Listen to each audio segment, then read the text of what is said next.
God has divinely orchestrated a global marketplace where there are scores of opportunities for followers of Christ to go into nations with the gospel and to make disciples.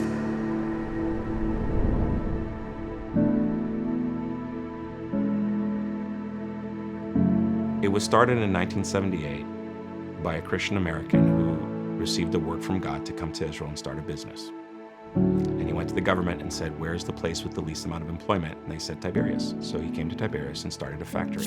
For 40 years, this company was an anchor for all things related to kingdom. When they first got here, they were persecuted and resisted by the local government, and people were told not to come and work for Galtronics. But then very quickly, Galtronics became the largest employer in the city. So when we talk about redemptive business, it's the entrepreneur recognizes that their business has a calling from God, not merely to enrich the shareholders or themselves, but to bring flourishing and prospering to the community. A lot of folks got anchored into the land, were able to put in roots because there was this greenhouse called Galtronics. Just the transformation that business brought about. Many, many businesses were birthed, as well as nonprofit organizations. So everything in the kingdom of value is going to take more than one person and more than one generation. Galtronics is that classic example.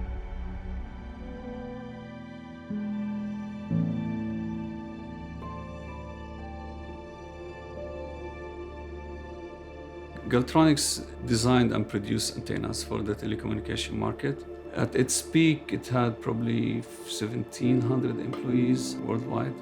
So Ken Crowell is the founder of Galtronics, and he looked where to open the business in Israel, and the logic says in Tel Aviv and where all the high tech is, but he chose Tiberias because there were no employers in Tiberias in the 70s. And he wanted to give opportunity for the people in that area to find jobs in high-tech companies. There's a lot of things that feed into the really economic miracle that happened here over the last 50 years, but especially in the last 20 years, where Israel became really the source of a lot of innovations that people use every day. Probably half of the technology in your cell phone was invented here. Intel has one of its largest design centers here. A lot of sort of the PC industry's innovations and microprocessing happened here, was designed here. Same thing with mobile technology. For a while, all cell phone antennas in the world were produced by believers in Tiberias. I think Ken was one of the pioneers of business as a mission or kingdom business. So everybody who worked with him and they saw how you can do both were impacted and inspired to try to do the same. It was a good company in this sense that it allowed for lots of us to have first job and also contribute. Mainly Israeli Jews, but also some Arabs also from the area, including myself. At the same time, it was key in establishing a ministry around the Sea of Galilee, mainly among the Jews. But through the company, it established some credibility. But slowly through the work in the company and how people lived together for many years, there is now a viable Messianic congregation. At least, there's more than one. A lot because of the work of this company, Galtronics. שזה היה יפה, כי ברגע שעובד לא מאמין, מסתכל ואומר, וואו, המנהלים שלי מיוחדים, ואז מישהו זורק לו מהצד, כן, בגלל שהם משיחיים או שהם מאמינים בישוע, או שהם קצת שונים, זה נותן הרבה. וזה מה שחיפשתי. זה מה שאני רוצה גם לתת לעובדים שלי. לתת להם הרגשה שבאמת אנחנו משפחה, כמו שהייתי בהתחלה בגלטרוניקס. I think the legacy of Galtronics is the service heart in business. And there I learned how to do business in a tough world, a tough environment, with maintaining and keeping my faith without compromising on my faith.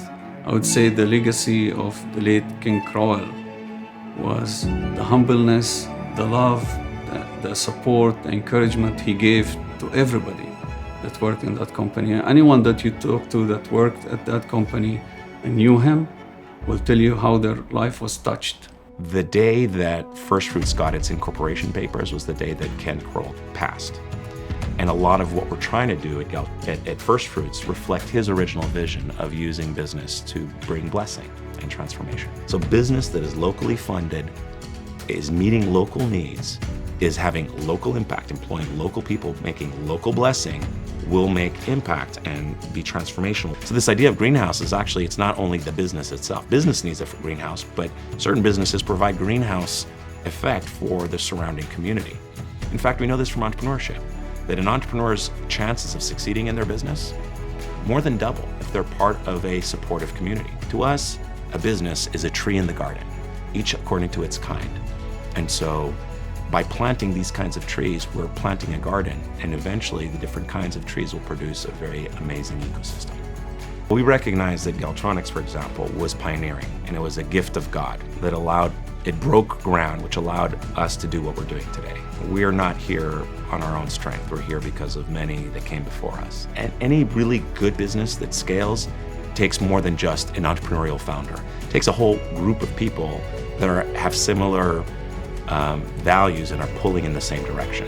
So yeah, we want to find those entrepreneurs and we want to cultivate, help them be healthy, help them connect in a healthy way and be part of a broader network, and then build around them healthy teams, and then bring the additional resources needed, such as finances and technical, if you will, business skill sets. And all of that is part of the Firstfruits sort of ecosystem.